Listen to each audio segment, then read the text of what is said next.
ये नहीं हुआ। जो सदस्य प्रस्ताव के विरोध में ना कहें, मेरे विचार में निर्णय हाँ वालों के पक्ष में, हाँ वालों के पक्ष में प्रस्ताव अनुमोदित किया जाता है।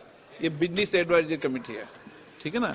माननीय सदस्य जिन्हें आज नियम 377 के अधीन मामले उठाने की अनुमति दी है, वे व्यक्तिगत रूप से अपना अनुमोदित पाठ सभा पटल पर प्रस्तुत कर सकते हैं। आइटम नंबर 11, माननीय मंत्री पंकज चौधरी जी। अध्यक्ष महोदय, मैं अपने वरिष्ठ सहयोगी श्रीमती निर्मला सीतारमण जी की ओर से प्रस्ताव करता हूं कि आज की संशोधित कार्यसूची में मत संख्या 11 में वर्णित बैंककारी विधियां संशोधन विधेयक 2024 में राज्यसभा द्वारा किए गए संशोधन पर विचार किया जाए। प्रश्न है कि लोकसभा द्वारा यथा पारित बैंककारी विधियां संशोधन विधेयक 2024 में राज्यसभा द्वारा किए गए संशोधन पर विचार किया जाए। जो सदस्य इसके पक्ष में हाँ कहें, जो सदस्य विरोध में ना कहें, मेरे विचार में निर्णय हाँ वालों के पक्ष में, हाँ वालों के पक्ष में हुआ। प्रस्ताव स्वीकृत हुआ। अब मैं संशोधनों को सभा के मतदान के लिए रखूंगा। प्रश्न है कि लोकसभा द्वारा यथा पारित विधेयक में राज्यसभा द्वारा किए गए संशोधन संख्या 1 और 2 को स्वीकृत किया जाए। जो सदस्य इसके पक्ष में हाँ कहें, जो सदस्य विरोध में ना कहें, मेरे विचार में निर्णय हाँ वालों के पक्ष में, हाँ वालों के पक्ष में संशोधन स्वीकृत हुआ। मंत्री जी अब प्रस्ताव करें कि लोकसभा द्वारा यथा पारित विधेयक में राज्यसभा द्वारा किए गए संशोधन से सभा सहमत है। महोदय, मैं प्रस्ताव करता हूं कि राज्यसभा द्वारा विधेयक में किए गए संशोधनों पर सहमति दी जाए। प्रश्न ये है कि लोकसभा द्वारा यथा पारित विधेयक में राज्यसभा द्वारा किए गए संशोधन से सभा सहमत है। जो सदस्य इसके पक्ष में हाँ कहें, जो सदस्य विरोध में ना कहें, मेरे विचार में निर्णय हाँ वालों के पक्ष में, हाँ वालों के पक्ष में हुआ। प्रस्ताव स्वीकृत हुआ। लोकसभा द्वारा यथा पारित बैंककारी विधियां संशोधन विधेयक 2024 में राज्यसभा द्वारा किए गए संशोधन सभा सहमत हुई। आइटम नंबर 12 और 13 को एक साथ सभा में लिया जा रहा है। वक्फ संशोधन विधेयक 2025 संयुक्त समिति द्वारा यथा प्रतिवेदित और मुसलमान वक्फ निरसन विधेयक 2024। माननीय मंत्री किरण रिजिजू जी।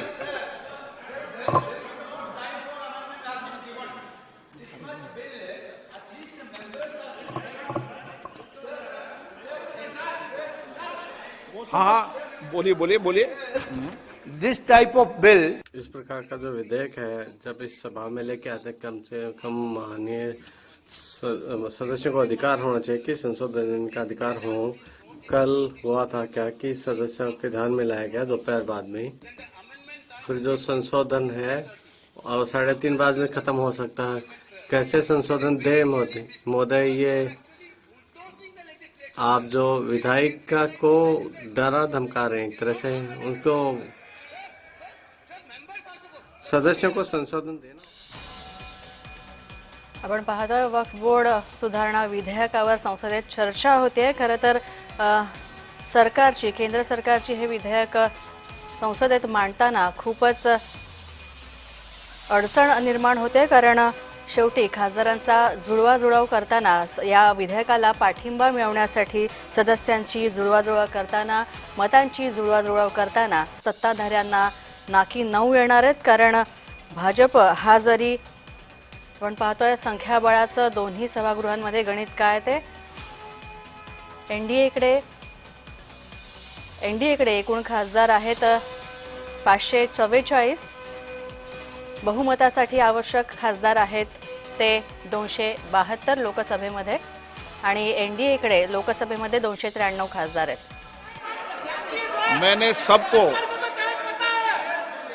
मैंने जितना भी समय गैर सरकारी संशोधन को दिया है, उतना ही समय सरकारी संशोधनों को दिया है। मैंने दोनों में कोई अंतर नहीं किया गया है। मंत्री जी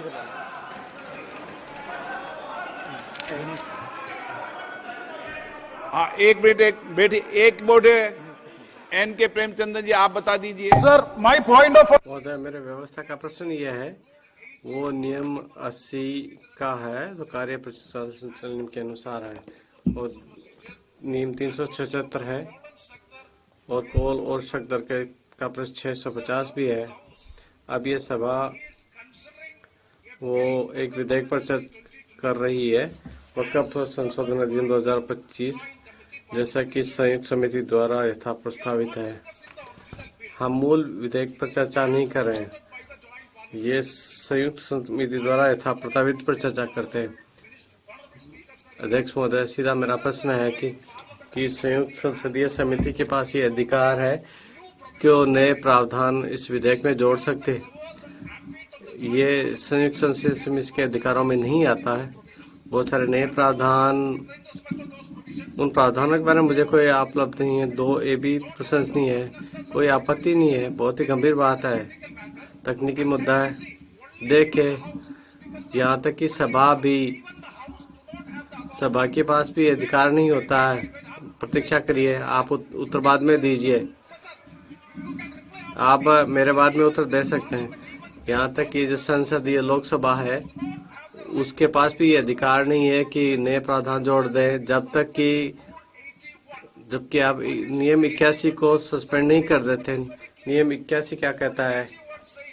वो ये कहता है कि निम्नलिखित जो शर्तें हैं किसी भी संशोधन के लिए निर्धारित होते हैं। कोई भी संशोधन विधेयक के अनुसार होना चाहिए, जिससे संबंधित बहुत सारे प्रावधान हैं नए मसौदा विधेयक में, और अन्य प्रावधान भी इसमें किए गए हैं जो इस प्रकार नहीं आते अधिकार में। यहाँ तक कि इस अधिकार को भी शक्ति में जब तक पण पाहतो, चर्चेसाठी पुरेसा वेळ नाहीये असा आरोप विरोधकांनी केलेला आहे। वक्फ बोर्ड सुधारणा विधेयक सध्या संसदेत मांडलं जात आहे, तसंच हे विधेयक लोकसभेच्या सदनाच्या पटलावर आहे। मात्र काही विरोधकांनी, विरोधी पक्षातील खासदारांनी याला विरोध दर्शवलेला आहे। या विधेयकावर चर्चा करण्यासाठी आपल्याला पुरेसा वेळ दिला गेला नाहीये अशी त्यांची तक्रार आहे।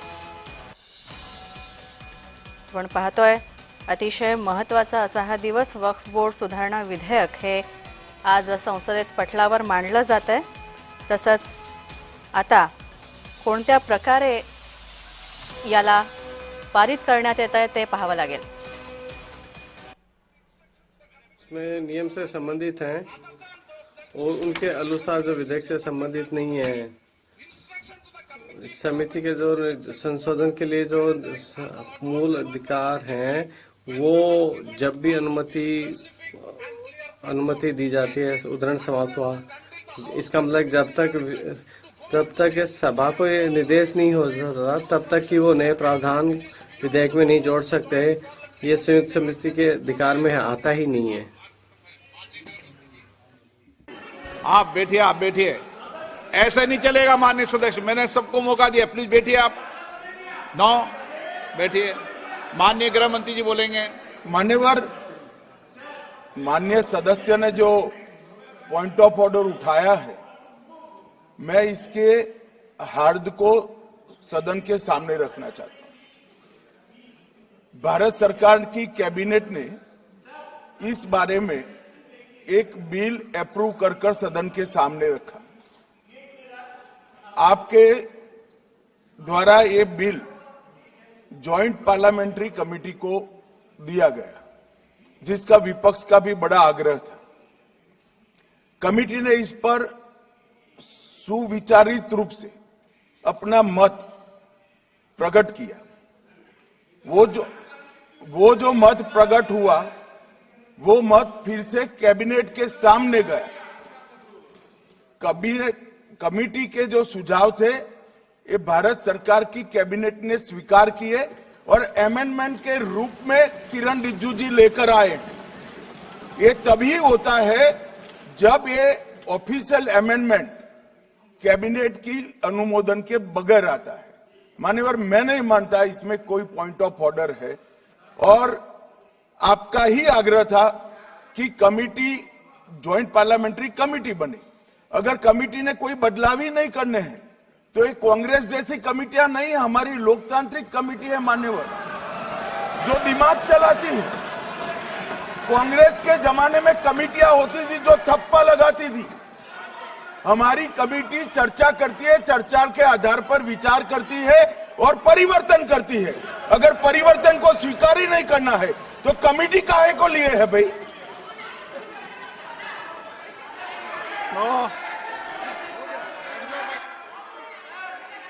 आप जब विधेयक पे चर्चा हो तो सबको मौका दूंगा। अभी 0 ओवर पर मानने के मैं इस पर अपनी व्यवस्था देता हूं। माननीय सदस्यगण श्री N.K. प्रेमचंद्रन जी ने जो प्रश्न उठाया है वक्फ संशोधन विधेयक 2025 पर संयुक्त समिति में विधेयक कुछ खंड जोड़ दिए गए जो विधेयक के दायरे से बाहर हैं। इस विषय पर मैं माननीय सदस्यों का ध्यान कौल और सकदर द्वारा रचित संसदीय पद्धति और प्रक्रिया की ओर आकर्षित करना चाहता हूं कि संयुक्त समिति की किसी भी विधेयक में संशोधन करने की शक्तियां बड़ी व्यापक और विस्तृत है। समिति किसी भी विधेयक में पूर्ण रूप से संशोधन कर सकती है या उसको पूर्णतः नया प्रारूप तैयार कर सकती है तथा विधेयक के सिद्धांत में परिवर्तन किए बिना उसका पूरा नाम और संक्षिप्त नाम भी बदल सकती है।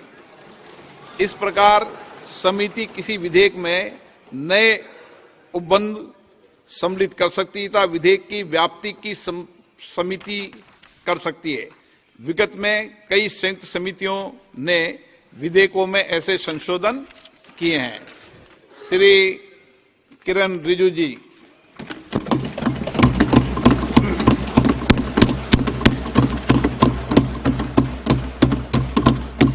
Honorable Speaker, sir, I rise to move. महोदय, अध्यक्ष महोदय, मैं प्रस्ताव करता हूं कि वक्फ अधिनियम 2025 संयुक्त और मुसलमान वक्फ निरसन विधेयक 2024 पर चर्चा किया जाए। आपने जो रूलिंग दिया है जेपीसी के बारे में जिक्र किया है, उसी के साथ साथ जुड़ते हुए एक मिनट किरण जी, एक मिनट श्री सौगत राय जी संशोधन संख्या 108 को प्रस्तुत करें।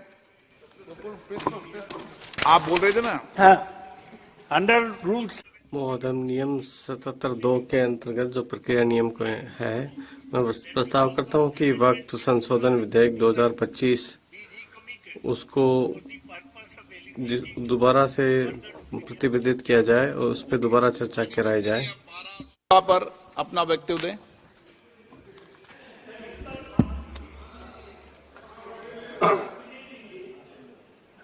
आपका जो जब मैं ओपनिंग करूंगा उसका भी जवाब आएगा और बाकी अमेंडमेंट तो आखिर में आता ही है।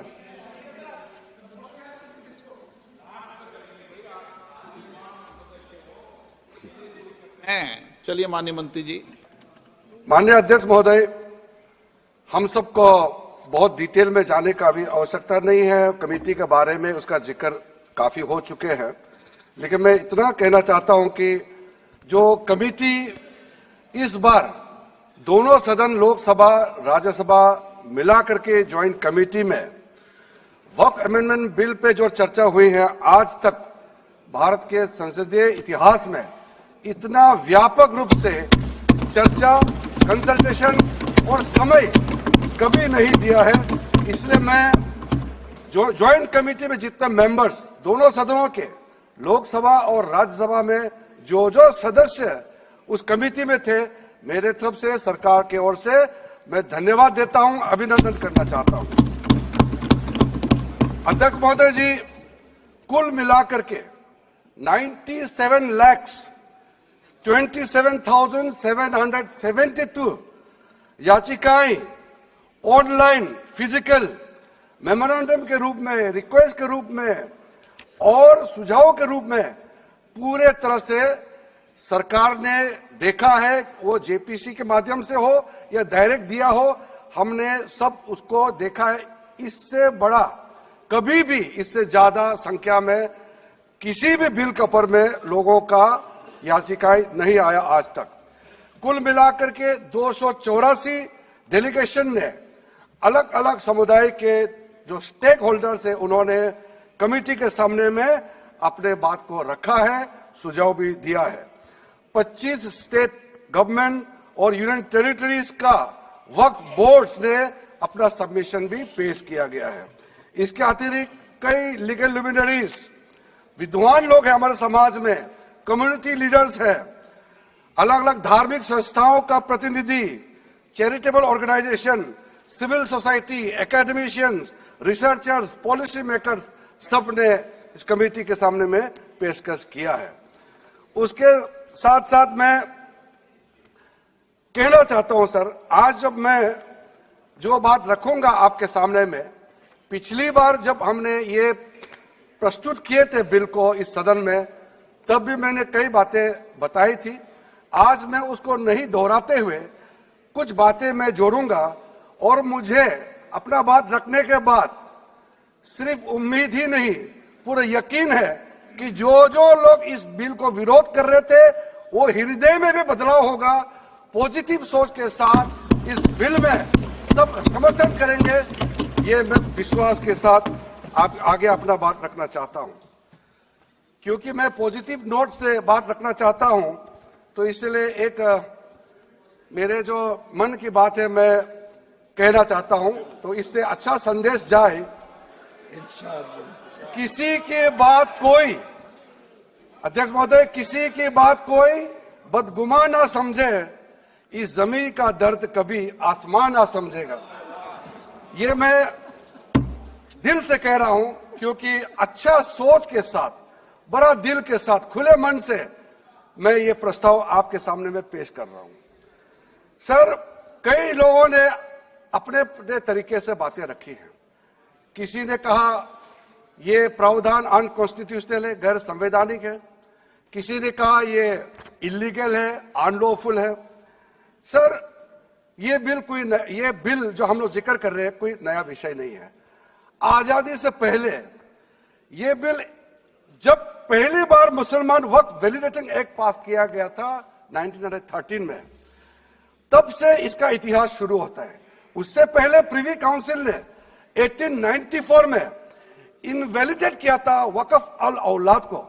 बाद में उसका प्रॉपर लीगल फॉर्म में 1913 के बाद फिर 1923 में द मुसलमान वक्फ एक्ट लाया गया था, जिसमें अकाउंटिंग और ट्रांसपेरेंसी के बारे में ये जोर उसको देते हुए ये एक्ट पास किया गया था। उसके बाद 1930 में द मुसलमान वक्फ वैलिडेटिंग एक्ट लाया गया है, जो रीइंफोर्स करता है legal validity of the family waqf. परिवार में जो वक्फ होता है उसको जोड़ देते हुए ये बिल लाया गया है।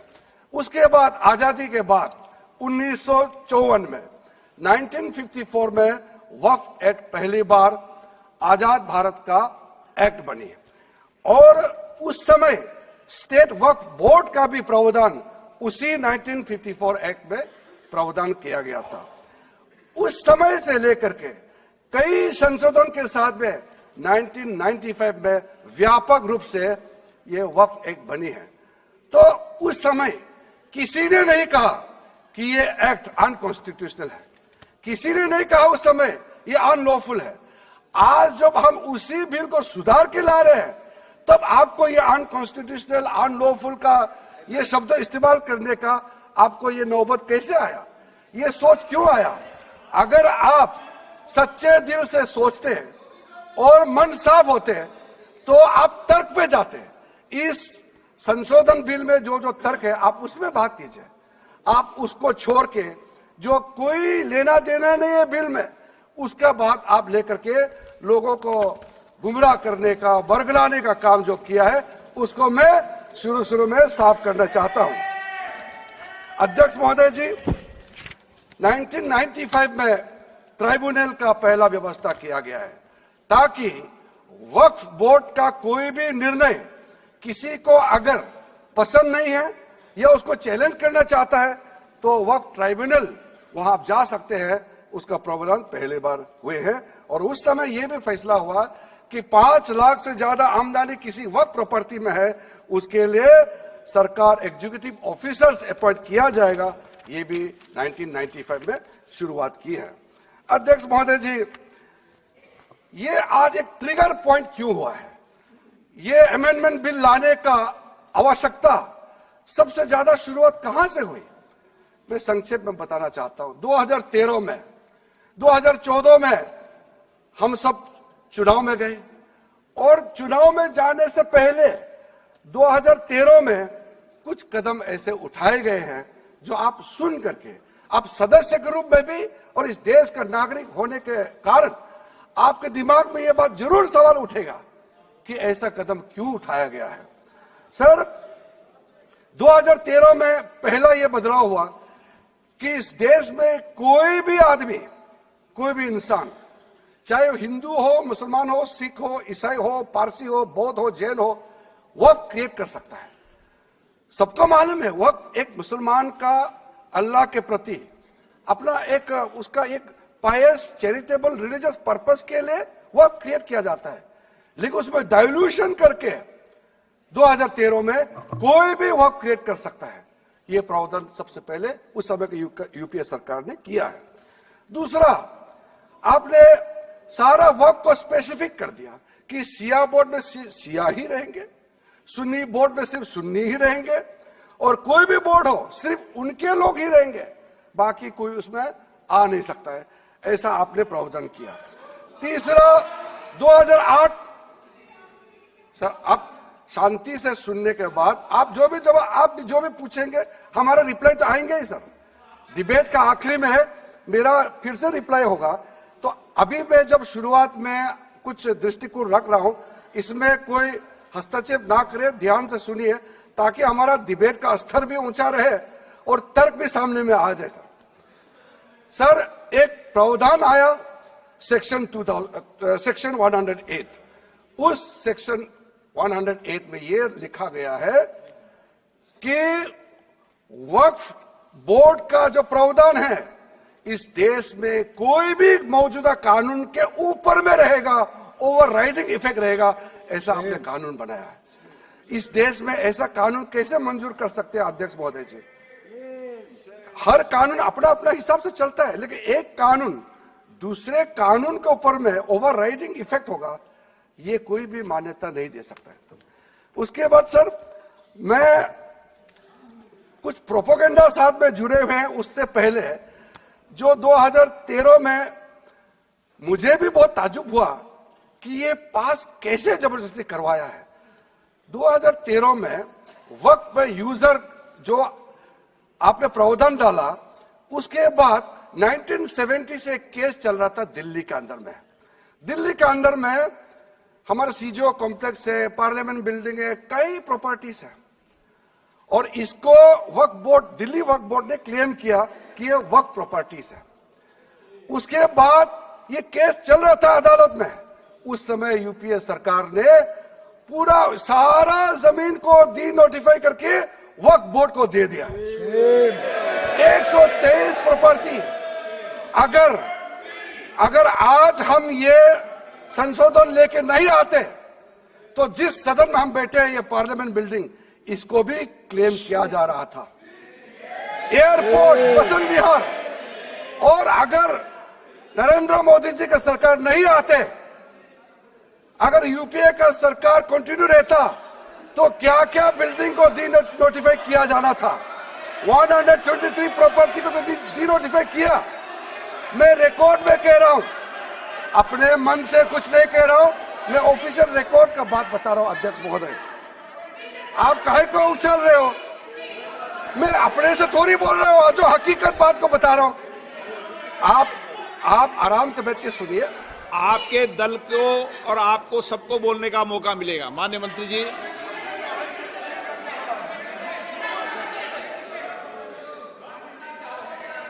सर, मैं फिर से कह रहा हूं, मैं एक शब्द अपने ओर से नहीं कह रहा हूं, जो घटना है, जो हकीकत है, यही कह रहा हूं। इनको इसमें इतना उछालने का, उत्तेजित होने का कोई मतलब ही नहीं है सर। अध्यक्ष महोदय, अध्यक्ष महोदय, मैं आपके माध्यम से सदन को कहना चाहता हूं कि जो संवैधानिक बात उठा करके लोगों को गुमराह करने का जो प्रयास किया जा रहा है, उसको भी देश के सामने में सही बात रखना बहुत ही जरूरी है। एक बात बार बार इन लोगों ने कहा गया है कि ये जो वक्फ अमेंडमेंट बिल है, ये आर्टिकल 25, आर्टिकल 26, आर्टिकल 30 का उल्लंघन करता है करके इन्होंने इल्जाम लगाया। पढ़ चुका हूं, आप पढ़ लो। कभी भी डिबेट के बीच में पॉइंट ऑफ ऑर्डर नहीं होता है, व्यवस्था दे दी है पंथवा ना कभी। माननीय मंत्री जी बोलिए। अध्यक्ष महोदय, दूसरा विषय इन्होंने समानता का बात उठाया, आर्टिकल 14 का इक्वालिटी को लेकर के उन्होंने सवाल उठाया, उसका भी मैं जवाब देना चाहता हूं। अध्यक्ष महोदय, ये कोई तरीका नहीं है। माननीय अध्यक्ष की व्यवस्था अंतिम व्यवस्था होती है। बोलिए मंत्री जी आप।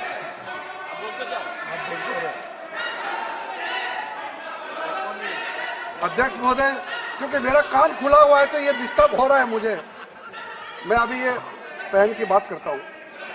अध्यक्ष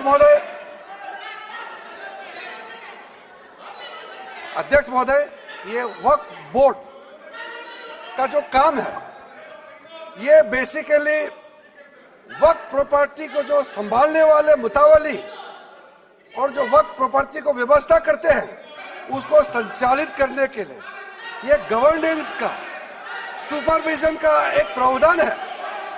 किसी भी तरीके से वक्फ बोर्ड वक्फ प्रॉपर्टी को मैनेज नहीं करता है। वक्फ बोर्ड वक्फ प्रॉपर्टी मैनेजमेंट में हस्तक्षेप नहीं करता है। आप साफ साफ सुन लीजिए, अगर इसके पास तर्क नहीं है तो इस तरह यहां डिस्टर्ब करके बहस का स्तर को गिराने से कोई फायदा नहीं है सर, ये कोई तरीका नहीं है सर।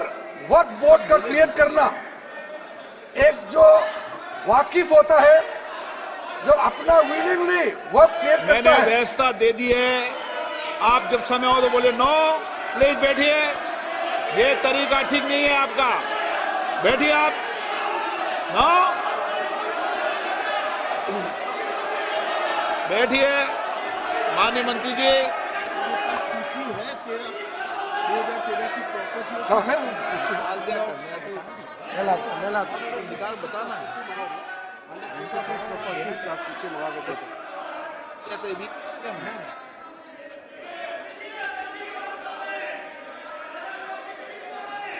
अध्यक्ष महोदय, सबको बोलने का मौका मिलने वाले हैं, तो कम से कम बात को शांति से सुनने के बाद आप अपना बात रखिए। ये कोई तरीका नहीं होता है सर।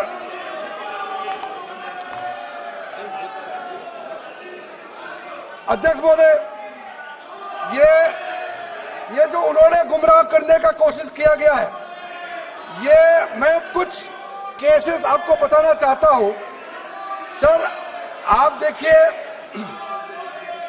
आर्टिकल 25(1) क्या कहता है, संविधान का अनुच्छेद आर्टिकल 25(1) कहता है, सब्जेक्ट टू पब्लिक ऑर्डर।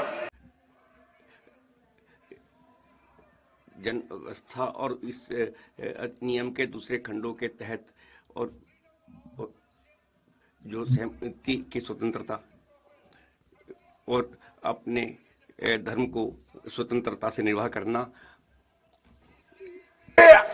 धार्मिक व्यवस्था को किसी भी रिलीजियस इंस्टीट्यूशन कोई धार्मिक काम में हस्तक्षेप करने नहीं जा रहा है, ना ही वक्फ बोर्ड किसी धार्मिक स्थल का व्यवस्था में कोई भी तरीके से हाथ डालने का प्रावधान है, बिल्कुल नहीं है सर।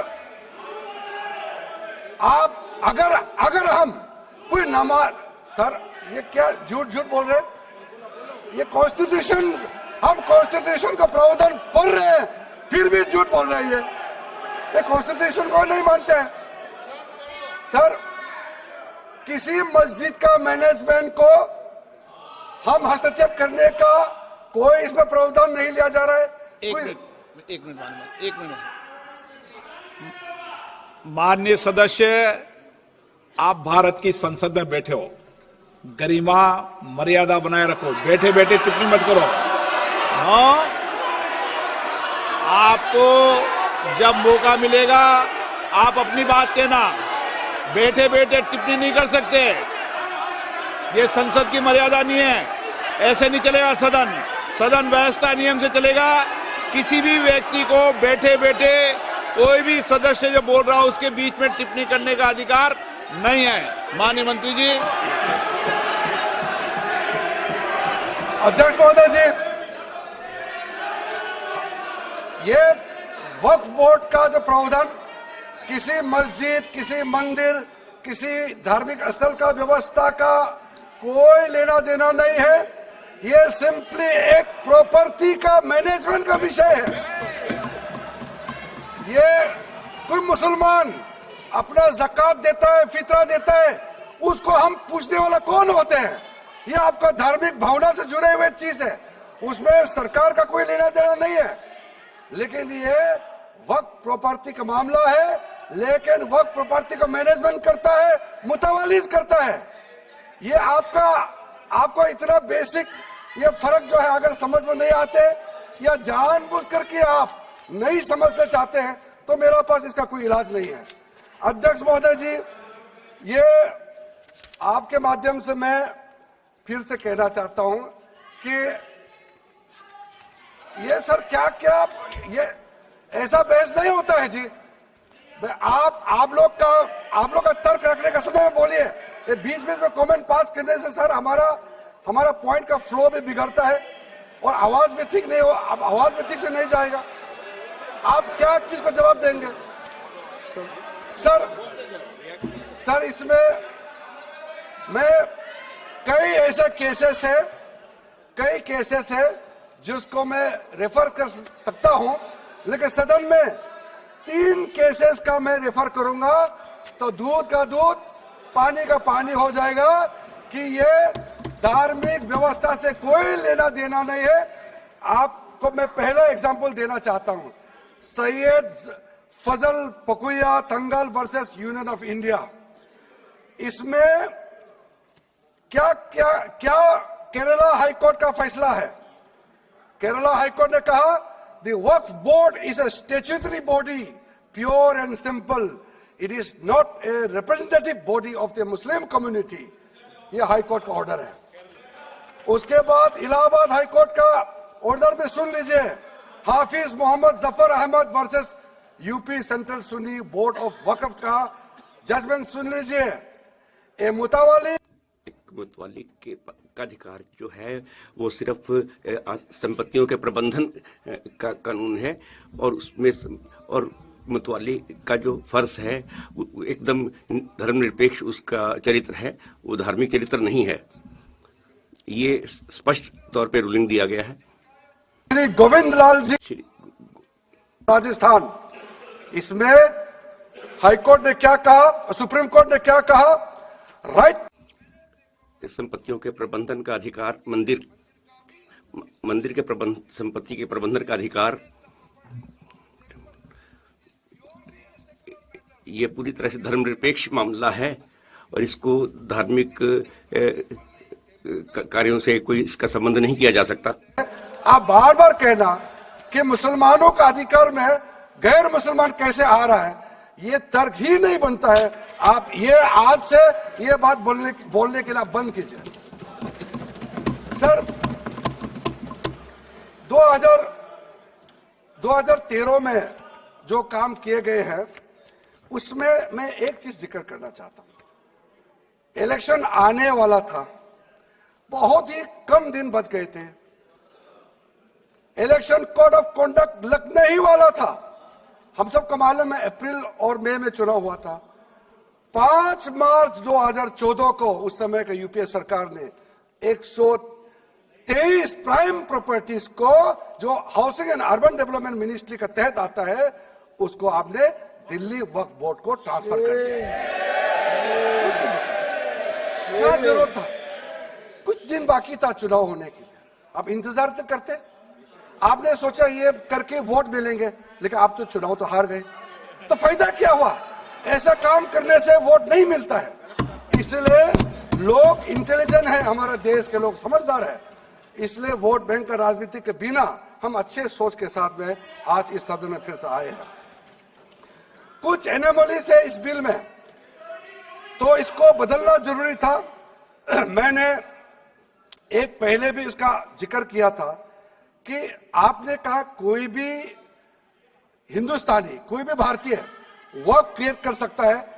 वो 95 में ऐसा नहीं था, आपने 13 में बदलाव किया, उसको हमने फिर से 1995 का प्रावधान को फिर से रिवाइव करते हुए ये हमने जोड़ा है कि वक्फ वही क्रिएट कर सकता है जो मिनिमम 5 साल इस्लाम को प्रैक्टिस करता है। बहुत साफ साफ शब्दों में प्रावधान रखा है। सर, जो वक्फ बोर्ड बने हैं, हम उसको बहुत ही सेकुलर, इंक्लूसिव बनाना चाहते हैं। आपका पुराना प्रावधान को हटा करके अब हमने कहा है कि वक्फ बोर्ड में शिया भी रहेंगे, सुन्नी भी रहेंगे, बोहरास भी रहेंगे, आगा खानिस भी रहेंगे, मुसलमानों में जो बैकवर्ड है, पिछड़े लोग हैं, वो भी रहेंगे, और साथ साथ में महिला भी रहेंगे, और एक्सपर्ट नॉन मुस्लिम भी रहने का प्रावधान रखा गया है। सब स्वागत करना चाहिए, इसको किसी को आपत्ति होने का कोई जरूरत नहीं है। उसके बाद सर, मैं थोड़ा सा इसको विस्तार करके बताना चाहता हूं। मेरा ही खुद का एग्जांपल मैं देता हूं। मान लो मैं मुस्लिम नहीं हूं, लेकिन मैं माइनॉरिटी अफेयर्स मिनिस्टर हूं, तो मैं सेंट्रल वक्फ काउंसिल का चेयरमैन होता है। तो मेरे होने के बावजूद उसके बाद टोटल 4 नॉन मुस्लिम हो सकता है वक्फ काउंसिल में मेंबर, और उसमें मैक्सिमम 4 नॉन मुस्लिम के साथ साथ में 2 महिला कंपलसरी है। 2 महिला होना ही चाहिए सर। उसके बाद सर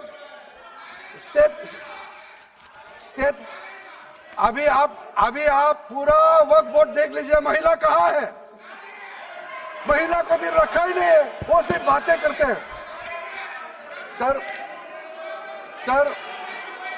22 सर मैं स्पेसिफिक बताना चाहता हूं। सेंट्रल वक्फ काउंसिल में टोटल 22 मेंबर्स में 4 नॉन मुस्लिम से ज्यादा मेंबर नहीं हो सकते हैं। एक्स ऑफिशियो के पद को मिला करके 3 मेंबर ऑफ पार्लियामेंट होगा। मेंबर ऑफ पार्लियामेंट तो किसी धर्म का हो सकता है। जब इलेक्शन करते हैं तो कोई भी धर्म का मेंबर ऑफ पार्लियामेंट या एमएलए बन सकते हैं। सर 10 मेंबर मुस्लिम कम्युनिटी से होगा, 2 फॉर्मर जजेस होंगे सुप्रीम कोर्ट और हाई कोर्ट के, 1 advocate of national eminence member रहेंगे, 4 persons of national eminence from various field, अलग अलग क्षेत्रों से विशेषज्ञ रहेंगे। एडिशनल सेक्रेटरी या joint secretary to the government of India उसमें रहेंगे। आउट ऑफ 10 मुस्लिम 10 मुस्लिम सदस्यों में से ये हमने प्रावधान रखा है। और स्टेट बोर्ड में आउट ऑफ 11 मेंबर्स 11 सदस्यों में से मुस्लिम नहीं हो सकता है। एक्स ऑफिसर को मिलाकर के 1 chairperson, 1 MP, 1 MLA, 4 members from Muslim community, 2 members with professional experience, 1 member of bar council and joint secretary to the state government से बार काउंसिल का, और 1 जेएस जो कि वक्फ मैटर से जूझ रहा हो। 4 मुस्लिम सदस्यों में से जो 2 हैं वो महिलाएं होंगी, ताकि हमारे बहनों को किसी तरीके से दरकिनार नहीं कर सके। वक्फ एक सर हमने जो नया प्रावधान रखा है उसमें जितना भी जो आर्बिट्रेरी प्रोविजन जो जरूरी नहीं था उसको हमने सामान्य रूप से देश में और जितना कानून है उसको मिलाते हुए मुख्य रूप से ट्रांसपेरेंसी इन वक्फ मैनेजमेंट, सर्वे को अपडेट करने के लिए जो पहले इनसफिशिएंट प्रोविजन था, इसमें वक्फ लैंड रिकॉर्ड्स वगैरह में महिलाओं का इनहेरिटेंस राइट, बच्चों का राइट, और साथ साथ में कई हजारों केसेस पेंडिंग है ट्राइब्यूनल और कोर्ट्स में, उसको सेटल करने के लिए जो आज लगभग 10,000 से भी ज्यादा केसेस जो पेंडिंग था और कुछ सालों के अंदर में 13 से 30,000 तक 30,000 केसेस पेंडिंग हो चुके हैं, उसको सरलता से सुलह करने के लिए हमने रास्ता खोजा है। एक चीज बार बार आप लोग कहते हैं, हमारे पक्ष के लोग हो या उस साइड के पक्ष के लोग हो या जो सदन से बाहर है, वो एक वक्तव्य देते रहते हैं, मैं उसको सुधारना चाहता हूं। ये कहते हैं कि हमारा देश में लैंड बैंक जो है वक्फ बोर्ड के पास 3rd लार्जेस्ट है। पहला रेलवे, इंडियन रेलवे, फिर इंडियन आर्मी मतलब इंडियन डिफेंस का, और फिर कहता है वक्फ बोर्ड के पास जमीन है।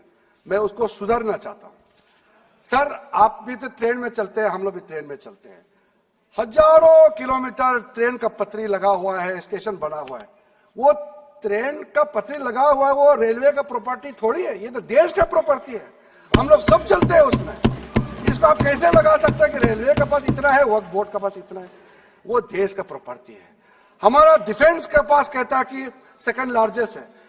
डिफेंस के पास जो भी लैंड है, जहां ट्रेनिंग करता है, जहां वो रहता है, या बॉर्डर एरिया में जितना डिफेंस लैंड है, वो देश का रक्षा के लिए है। उसको आप कैसे वक्फ प्रॉपर्टी के साथ आप तुलना कर सकते हैं? वक्फ प्रॉपर्टी प्राइवेट प्रॉपर्टी होता है सर। तो इसलिए दुनिया में सबसे ज्यादा वक्फ प्रॉपर्टी हिंदुस्तान में है। सिर्फ हमारा देश में ही नहीं, दुनिया का सबसे बड़ा और सबसे ज्यादा वक्फ प्रॉपर्टी हिंदुस्तान में है। तो फिर ये क्यों है 60 साल तक आप सरकार में रहे हैं, हमारे देश में मुसलमान इतना गरीब क्यों है?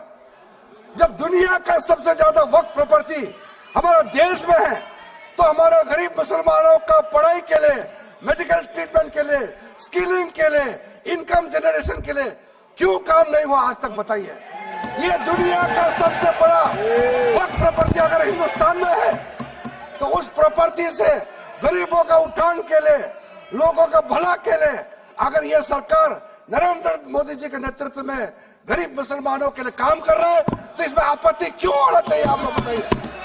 इसलिए सर, इसको धर्म जाति से बाहर उतर करके सबको सीधा सीधा अपना दिल से पूछ करके आप सोच के देखिए कि आप जो लोग आज इस बिल को विरोध कर रहे हैं, आज 1 साल 2 साल नहीं, सदियों तक हमारा देश उसको याद रखेगा कौन इस बिल को समर्थन कर रहा है, कौन इस बिल को विरोध कर रहा है। आज चंद वोट के लिए, सत्ता के लिए हमारे मुसलमानों को आपने 70 साल से ज्यादा वोट बैंक बना करके गुमराह किया है। कितना और गुमराह करना चाहते हैं? अब हमारा देश में वोट बैंक का राजनीति नहीं चलेगा। इसलिए मैं कहना चाहता हूं, जब हमारा देश में इतना वक्त प्रॉपर्टी है, तो इसको हम बेकार में पड़ा रहने नहीं दिया जा सकता है। गरीब मुसलमानों के लिए, आम मुसलमानों के लिए इस्तेमाल करना ही पड़ेगा। उसके लिए आज के ये वक्त संशोधन बिल जरूरत है। अध्यक्ष महोदय जी, हमारे अपने वामसी पोर्टल में, हमारे मंत्रालय के वामसी पोर्टल में हमने रिकॉर्ड देखा है। सचर कमेटी जो आपने बनाया है 2006 में, उन्होंने भी ये बारे में काफी डिटेल में जिक्र किया हुआ है। सर 2006 में 4.9 लाख वक्त प्रॉपर्टी था और उसका इनकम कितना था? मैं बता दूं आंकड़ा सर, आप कहेंगे 4.9 लाख वक्त प्रॉपर्टी में टोटल इनकम था 163 करोड़। कौन खाते थे? 163 करोड़।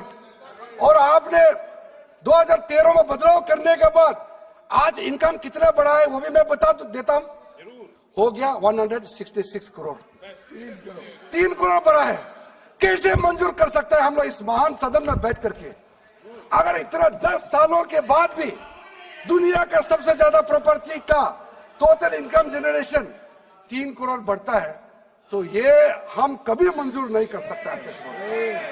इसलिए उस समय कहा गया था, मैं अभी का नहीं बता रहा हूं, सचर कमेटी समय में भी कहा गया है कि अगर थोड़ा सा एफिशिएंटली मैनेज करता तो 12,000 करोड़ पर ईयर तो उसी समय जनरेट हो जाना चाहिए था नॉर्मल मार्केट रेट से। और 12,000 करोड़ अगर वो प्रॉपर्टी से रेवेन्यू जनरेशन करता है, कितना लाखों करोड़ों मुसलमानों को फायदा होगा, आप सोच के देखिए। इसलिए सर आप लोग भी, मैं अनुरोध करता हूं कि आप लोग भी वक्त के बारे में जानना है तो हमारा वामसी पोर्टल को क्लिक करके आप लोग देखिए। सर आज वो 4.9 लाख से बढ़ करके टोटल वक्फ प्रॉपर्टी बन गया है 8.72 लाख। हमारा देश में वक्फ प्रॉपर्टी बन गया है। और आप कल्पना कीजिए 8.72 लाख प्रॉपर्टी वक्फ का है, उसको अगर हम सही तरीके से मैनेजमेंट करता तो हमारा मुसलमानों का ही नहीं है, देश का तकदीर बदल जाएगा। इतना प्रॉपर्टी हमारे पास। अब समझिए चीज को। सर मैंने अभी कई राज्यों का दौरा किया। अध्यक्ष महोदय, मैंने कई राज्यों का दौरा किया। मैं एक एग्जांपल आपको जरूर देना चाहूंगा। मैं बहुत इंप्रेस हो गया जब मैं पिछली बार जम्मू कश्मीर गई। जम्मू कश्मीर में हमारा नई वहां वक्फ बोर्ड का चेयरपर्सन बनी और मैंने पूछा कि आप जब वक्फ बोर्ड का चेयरमैन बनी तो उसमें क्या हालत थी और आज क्या हालत है। उन्होंने बोला कि सर जब उन्होंने पदभार संभाली तो उसमें कोई इनकम का, कोई व्यवस्था का, रिकॉर्ड का ठीक ठाक कुछ भी नहीं था। और उन्होंने आने के बाद 40 करोड़ रेवेन्यू इनकम उन्होंने जनरेट करना शुरू किया, मुझे बताया। और उसके वजह से वह काफी अच्छा काम कर रहा है। मैं हजरत बल श्राइन भी गए और वहां भी मरम्मत चल रहे हैं। इतना पुराना श्राइन है, दुनिया के लोग आते हैं, बहुत खूबसूरत से उसका सारा आसपास का ब्यूटिफिकेशन का काम भी चल रहा है। अगर अच्छा काम करेगा, रेवेन्यू बढ़ेगा तो सबका फायदा होगा सर। इसलिए सर आप लोग आज बिल को समर्थन करने के बाद मेरे ऑफिस में आइए। 1 साल के अंदर में इसका ट्रांसफॉर्मेशनल इंपैक्ट क्या होता है मैं ही आप लोगों को बता दूंगा। सर वक्फ अमेंडमेंट जो बिल लाए हैं उसमें जेपीसी का कई रिकमेंडेशन है जिसको हमने समर्थन किया है और एक्सेप्ट किया। हमने यह इस बिल में लाया है। इसलिए बोलना कि जेपीसी का आपका कमेटी के बात को माना ही नहीं है, आपका कमेटी के बात नहीं सुना गया है, वो गलत बात है सर। अध्यक्ष महोदय जी, पार्लियामेंट्री कमेटी जब बनता है तो उसका एक अपना सैंक्टिटी होता है और उस कमेटी में खुले बहस हुए हैं। उसमें मैं अंदर जाना नहीं चाहता हूं क्या हुआ है, लेकिन उनके बीच में कई ऐसे मुद्दे हैं जो हम लोग सरकार समझते हैं कि बहुत अच्छा सुझाव आया है, हमने उसको माना है। और कुछ छोटा अमेंडमेंट है जो बहुत जरूरी चीज है, वो अमेंडमेंट भी हम लेकर के आए हैं। इसके बाद जो पूरा ये सारा व्यवस्था देखने के बाद सबके मन में उम्मीद जागेगा। उम्मीद इसलिए जागेगा कि एक नए सवेरा आने वाला है, इसलिए नए एक्ट का नाम भी उम्मीद हो गया है। तो उम्मीद क्यों हुआ है सर, मैं आपको बताना चाहता हूं। ये जो unified Waqf management, empowerment, efficiency and development, full form उम्मीद है, इसका रखने का पीछे कारण है सर। ये उम्मीद क्यों है? अब ये यूनिफाइड वक्फ मैनेजमेंट पूरा रजिस्ट्रेशन से लेकर के म्यूटेशन, इंक्रोचमेंट का विषय, सर्वे, कलेक्टर का रोल, सारा विषय को मिला करके मैनेजमेंट का पूरा सिस्टम को ही बदलने के लिए हमने काम शुरू किया है। उसके बाद एम्पावरमेंट, कैसा एम्पावरमेंट होने वाला है? मैंने पहले भी जिक्र किया, मुसलमानों में भी जो शियास हैं, सुन्नीस हैं, बोहरास, आकाकानीस, पसमानदा मुस्लिम्स है जिसको बैकवर्ड माना जाता है, और विशेष करके महिलाएं और बच्चों के लिए जो हमने प्रावधान रखा है, तो ये मुसलमान का कम्युनिटी के अंदर में इतना जोरदार स्वागत हो रहा है। अध्यक्ष महोदय, यहां में कुछ मेंबर विरोध जरूर कर रहे हैं, लेकिन मैं मैं कुछ मेंबर को मेरे घर में मैं न्योता देना चाहता हूं, और जो मुस्लिम डेलीगेशन मेरे घर में आ रहे हैं, स्वागत कर रहे हैं इस बिल को, उसका भी नजारा आप लोग देख लीजिए। आपका सोच बदल जाएगा। आपको नहीं मालूम मुसलमानों में कितना भयंकर समर्थन कर रहा है इस बिल को लेकर के, आप लोग को मालूम ही नहीं है। करंट अंदर में गरीब मुसलमानों का तो संदेश बार बार आ रहा है कि जल्दी पास कीजिए इस बिल को। इसलिए आप लोग संदेह में मत रहिए। एफिशिएंसी को हमने बढ़ाने का काम किया है। टेक्नोलॉजी का उपयोग करते हुए सेंट्रलाइज्ड डेटाबेस होगा, डिजिटल पोर्टल होगा। कोई छुप के अंधेरे रातों में वर्क क्रिएट नहीं कर सकता है। इसका पूरा रजिस्ट्रेशन का प्रावधान है, ट्रैकिंग होगा, निगरानी रखा जाएगा, कंप्लायंस का प्रावधान है, और जो मैनुअल हाथों से जो गलत होगा उसका भी करेक्शन करने का प्रावधान है। ब्यूरोक्रेटिक डिले होता है उसका भी समाधान हमने पूरा बिल में तरीका बना के रखा हुआ है। और आखिर में इसका ऑडिट प्रॉपर होना चाहिए, तो ऑडिट का भी प्रावधान हम लोग राज्य सरकार के ऊपर में छोड़ रहा है, क्योंकि आखिर तो सारा प्रॉपर्टी का अथॉरिटी राज्य सरकार का है। बोर्ड का अपॉइंटमेंट भी राज्य सरकार को करना है, केंद्र सरकार का कोई रोल नहीं है। लैंड स्टेट सब्जेक्ट है, सारा राज्य सरकार को ही करना है। इसलिए राज्य सरकारों को हम फुल अथॉरिटी देने के साथ साथ हमारा जो मंत्रालय है वो ऑनलाइन हमेशा जुड़ा रहेंगे कि जो वर्क प्रॉपर्टी क्रिएट किया गया है उसका स्टेटस से वामसी पोर्टल से मिला करके हम लगातार टच में रहेंगे। इसलिए कोई इसमें ये नहीं सोचना है कि सेंट्रल गवर्नमेंट कोई एक्स्ट्रा पावर हड़पने जा रहा है क्या, बिल्कुल सोचने का नहीं है। ये टोटली स्टेट गवर्नमेंट का अधीन है और राज्य सरकारें ही इसका निगरानी में आगे काम करना है। उसके बाद सर जो पर्पस के लिए वर्क क्रिएट किया जाता है, बेसिकली 3 पर्पस होता है, रिलीजियस, चैरिटेबल एंड पायस। उसका हो रहा है कि नहीं हो रहा है, और इनकम जनरेशन खास करके जो वेलफेयर काम है उसका हो रहा है कि नहीं हो रहा है, इसका भी इफेक्टिव गवर्नेंस का प्रावधान हमने रखा हुआ है। और साथ साथ सर मैं आपको इस उम्मीद के साथ साथ ये कहना चाहता हूं कि जो रिफॉर्म्स हमने जो लाए हैं और साथ साथ में जो प्रावधान कुछ बदलाव हमने आपको बहुत शॉर्ट में बताया, क्योंकि डिटेल में तो मैं रिप्लाई तो करूंगा ही। इसमें अगर आपको लगता है कि हमको अगर इनकम जनरेशन करने के लिए, वर्क प्रॉपर्टी को बेहतर इस्तेमाल करने के लिए क्या करना चाहिए, जब हम इसका सबऑर्डिनेट लेजिस्लेशन के माध्यम से रूल्स बनाएंगे, आपका सुझाव हम खुले दिल से स्वागत करेंगे। क्योंकि आखिर तो प्रॉपर्टी देश का है, किसी का भी हो, उसको अगर अच्छा से चलाना है तो आप सुझाव देंगे तो हम तो पूरा वेलकम करेंगे उसमें।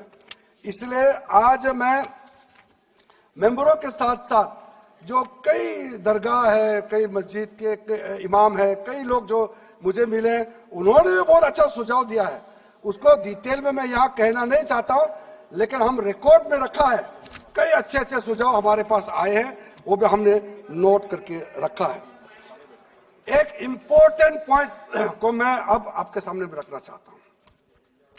ये जो हमने एक डेफिनेशन में जो बदलाव लाया है, इस डेफिनेशन में बदलाव का सबसे बड़ा मतलब यह है कि मुसलमानों में भी जो वक्फ के अंदर में अपना प्रॉपर्टी, वक्फ प्रॉपर्टी इस वक्फ बोर्ड के प्रावधान से गवर्न करना चाहते हैं, मोस्ट वेलकम है। अगर वो ट्रस्ट के माध्यम से अपना प्रॉपर्टी का अलग तरीके से वक्फ करना, वो चलाना चाहता है, मैनेज करना चाहता है, उसके लिए भी छूट दिया गया है। तो इसमें जो आप लोग बार बार कहते हैं कि वक्फ बोर्ड में गैर मुसलमान कैसे आ रहा है, इसका मैं छोटा सा एग्जांपल देना चाहता हूं। अभी हम लोग किसी धर्म, किसी जाति का हिसाब से तो हम एमपी नहीं बने हैं, हम तो ऐसे सिटीजन होकर के एमपी बने हैं। तो अगर मेरा कॉन्स्टिट्यूंसी वाला हमको कहेंगे कि किरण रिजिजू मेरा यहाँ नहीं आ सकता है, हमारा धर्म और तुम्हारा धर्म अलग है, तो कैसे होगा? मैं तो एज एमपी, मेरे पास अथॉरिटी है, मैं जा सकता हूँ। उसी प्रकार से आपका ट्रस्ट है, ट्रस्ट को चलाता है चैरिटी कमिश्नर। तो ट्रस्ट वाला कैसे कहेंगे कि चैरिटी कमिश्नर मेरा जात का ही होना चाहिए? चैरिटी कमिश्नर तो गवर्नेंस को संभालने के लिए है, चलाता तो ट्रस्ट है। उसी प्रकार से आप कैसे कह सकते हैं कि मेरा वक्फ प्रॉपर्टी को देखने के लिए वक्फ बोर्ड में गैर मुसलमान नहीं हो सकता है? आप कैसे कह सकते हैं? ये तर्क को आप थोड़ा गहराई से सोचिए, क्योंकि ये बार बार कहा गया है, मैं नाम नहीं लूंगा, वो बाद में तो बोलेंगे हमारे कुछ लोग हैं, कि मुस्लिम का अफेयर्स में नॉन मुस्लिम क्यों आ रहा है। अरे ये धार्मिक व्यवस्था से कोई लेना देना नहीं है, मैं बार बार कह रहा हूं। इसलिए ये प्रॉपर्टी है, वक्फ प्रॉपर्टी है, आप लोग इसको समझिएगा। उसके बाद सर, ये जो हमने जो 2013 के बाद कुछ बदलाव जो किए हैं, वक्फ बाय यूजर में कुछ लोग ने शंकाएं व्यक्त किया है, कह रहा कि वक्फ बाय यूजर हटाने के बाद अब सरकार जो है मस्जिदें छीन लेंगे, दरगाह छीन लेंगे, मुसलमानों का प्रॉपर्टी छीन लेंगे, ऐसे बोलते हुए मैंने सुना है। इस तरह का कई जगह में बोला है। मैं इसमें साफ साफ कहना चाहता हूं, हम लोग सब हर किसी ना किसी राज्य से आते हैं। We all belong to each and every part of our country, we are together, we may belong to different states and union territories. हम सभी भारतीय हैं। सरकार को हमने कैसे दिया? जो प्रॉपर्टी वक्फ यूजर को हम लोगों ने हटाने के बाद ये प्रावधान सुरक्षित किया है, ऑथोराइज किया स्टेट गवर्नमेंट को, कि जो प्रॉपर्टी रजिस्टर्ड हो चुके हैं, जब आप नमाज पढ़ते हैं, रजिस्टर्ड है, डॉक्यूमेंट है, उस पे कोई हस्तक्षेप नहीं होगा। ये कानून प्रोस्पेक्टिव है, रेट्रोस्पेक्टिव नहीं है। ये आप लोग बहुत क्लियर से सुन लीजिए, ये किसी का जमीन छीनने का कानून नहीं है। ये किसी का राइट, किसी का हनन करके उसका प्रॉपर्टी को हड़पने का नहीं है। राज्य सरकारों को अधिकार दिया गया है कि जो ऑलरेडी रजिस्टर्ड है उसका तो कोई डिस्प्यूट नहीं है, लेकिन जो डिस्प्यूटेड है, जो कोर्ट में पेंडिंग है, उसको हम यह कानून बना के कैसे हटा सकते हैं? कोर्ट का पावर को तो हम ले नहीं सकते सर। इसलिए यहां बार बार ये लोग माइक बजा बजा करके झूठ 100 बार भी बोलो, कुछ होने वाला नहीं है। सिटीजनशिप अमेंडमेंट बिल जब लाया गया था, वही लोग हैं जिन्होंने कहा था कि सिटीजनशिप अमेंडमेंट बिल पास होकर एक्ट बन जाएगा तो मुसलमानों का हक छिन जाएगा, उनका नागरिकता खत्म हो जाएगा। आज सीए लागू हो गया, बताइए किसी मुसलमान का अधिकार छीना है? किसी मुसलमान का नागरिकता छीना है? बताइए, क्या आप माफी मांगेंगे? आपने देश भर में घूम घूम कर झूठे बातें फैलाया, आज आप साबित हो गया कि आपने झूठ बोला था, लेकिन आज आप माफी मांगने का भी हिम्मत नहीं रखते हैं। जिगर थाम के आप लोग सुनिए, ये आप आज दोबारा आप मिसलीड करेंगे, गलत बातें करेंगे तो फिर मुंह खाना पड़ेगा आपको। फिर कोई और बिल लेके आएंगे, फिर मैं आपका पर्दाफाश करेंगे फिर से। इसीलिए सर, हम लोग तर्क पे जाइए, पॉइंट पे जाइए। इसलिए दूसरा, महिलाओं के लिए अध्यक्ष महोदय जी, क्योंकि फैमिली में पुरुष महिला सब होते हैं, तो इसमें हमने एक सिंपल प्रावधान रखा है कि एक कोई भी मुसलमान जब वक्फ क्रिएट करता है, सबसे पहले उस परिवार में जो महिला का अधिकार है उसको सुरक्षित करके ही आप वक्फ क्रिएट कर सकते हैं। नहीं तो पहले ऐसा होता था, वक्फ क्रिएट कर दिया, आपका बच्चों का अधिकार खत्म हो गया, महिला का अधिकार खत्म हो गया। आप वक्फ उसी प्रॉपर्टी को क्रिएट कर सकते हैं जो आपका हकदार है, जो आपका 100% हिस्सा है, उसी को ही आप वक्फ क्रिएट कर सकता है। बच्चों का और महिला का अधिकार नहीं छीन सकता है। ये बहुत बड़ा रिफॉर्म है। मुसलमानों में अगर वो चाहते हैं कि महिला आगे ना बढ़े तो ये लोग तो इसको विरोध करेंगे ही, लेकिन जो थोड़ा प्रोग्रेसिव सोचने वाले, जो थोड़ा बारीकी से अगर सोचेंगे तो कितना गलत बात है कि समाज में महिलाओं को दबाने का काम करते हैं और यहाँ जोर जोर से बोलते हैं। अध्यक्ष महोदय जी, सारा मैनेजमेंट जो सरकार का जमीन या प्राइवेट का जो जमीन है, इसका कलेक्टर को इन्होंने कमेटी के माध्यम से सुझाव किया है कि हर चीज कलेक्टर को क्यों ऑथोराइज किया गया है। तो कमेटी के बात को माना है कि कलेक्टर से ऊपर कोई भी अधिकारी, कलेक्टर से ऊपर जो अधिकारी है वो देखेंगे सरकारी जमीन और कोई डिस्प्यूट है वक्फ बोर्ड के साथ या किसी मुतावली के साथ डिस्प्यूट है, उसका जांच कलेक्टर के ऊपर अधिकारी करेंगे। ये कमेटी ने सुझाव दिया था और उसी को मान करके आज इस सदन में पेश किया जा रहा है। एक महत्वपूर्ण सुझाव हम लेके आ रहे हैं, अमेंडमेंट लेके आ रहे हैं, इसमें मैं मानता हूं कोई विरोध नहीं करेगा। ये इसमें शुरू में छूट गया था, मैं सर खुले दिल से आपको कहना चाहता हूं, लेकिन बहुत सोच समझ के साथ ये प्रावधान अमेंडमेंट हम लेके आ रहे हैं कि जब आप वक्फ प्रॉपर्टी क्रिएट करेंगे तो ऐसा नहीं होना चाहिए कि आप ट्राइबल एरिया में जाकर के आदिवासी का जमीन को आप वक्फ क्रिएट कर दें, ये नहीं होना चाहिए। इसलिए हमारा देश के आदिवासियों का संरक्षण को ध्यान में रखते हुए शेड्यूल 5 और शेड्यूल 6 में आप वक्फ प्रॉपर्टी क्रिएट नहीं कर सकते हैं। ये एक महत्वपूर्ण अमेंडमेंट लेकर आया है। डिटेल में अब आगे अध्यक्ष महोदय आपको मैं बताऊंगा। वक्फ ट्राइब्यूनल के बारे में सर मैं संक्षेप में, अभी फ्लोर खुलने वाले हैं, मैं आपके हाथ फ्लोर छोड़ने वाले हैं, तो मेरा जो वाइंड अप को आप ध्यान से सुन लीजिए। जो ट्राइब्यूनल है, ट्राइब्यूनल में 2 मेंबर का हमने प्रस्ताव रखा था, तो कमेटी ने कहा कि 2 मेंबर ठीक नहीं है, इसमें 3 मेंबर होना चाहिए। ये प्रस्ताव भी मंजूर किया गया है। तो वक्फ ट्राइब्यूनल में 3 मेंबर होगा फिक्स टेन्योर का साथ, और उसमें आज टोटल लिटिगेंट्स 14,417 केसेस है। आप सोच के देखिए, तो ट्राइब्यूनल में जल्दी जल्दी केस डिस्पोज हो, 3 मेंबर्स का ट्राइब्यूनल बनाया गया है। उसके बाद में उसका टेन्योर को फिक्स किया गया है। उसके बाद में जो एक बहुत स्ट्रिंजेंट प्रोविजन था, पहले ऑटोमेटिक अपील करने का राइट नहीं था, स्पेशल रिव्यू पिटीशन ही कर सकते थे ट्राइब्यूनल के ऑर्डर के बाद। तो आज हमने एक अच्छा सोच के साथ खुला मन से ये कहा है कि अब अगर आप वक्फ बोर्ड का निर्णय से खुश नहीं है, वक्फ ट्राइब्यूनल का निर्णय से खुश नहीं है, तो आप अदालत जा सकते हैं। ये रास्ता भी हमने खोल दिया है।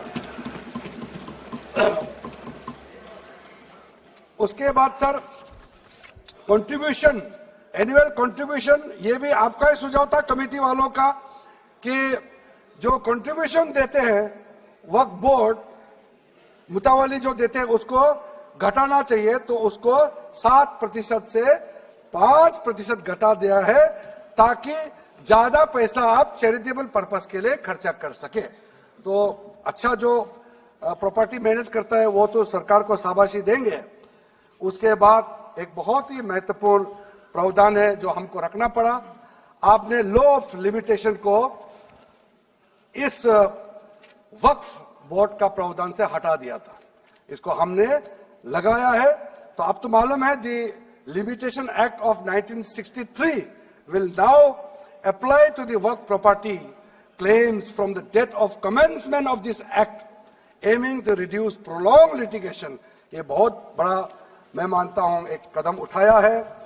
और जो सेक्शन 40 सबसे ड्रैकोनियन प्रोविजन इस एक्ट में था, तो सेक्शन 40 था। सेक्शन 40 के तहत वक्फ बोर्ड, आप लोग बार बार कहते हैं ना, ये ऐसा नहीं है, ऐसा ही है। सेक्शन 40 में किसी भी जमीन को आप वक्फ प्रॉपर्टी डिक्लेयर कर देता था, वो प्रॉपर्टी को हमने हटा दिया है। वो कोई भी जमीन को वक्फ प्रॉपर्टी डिक्लेयर करके फिर किसी गरीब के लिए नहीं करना है।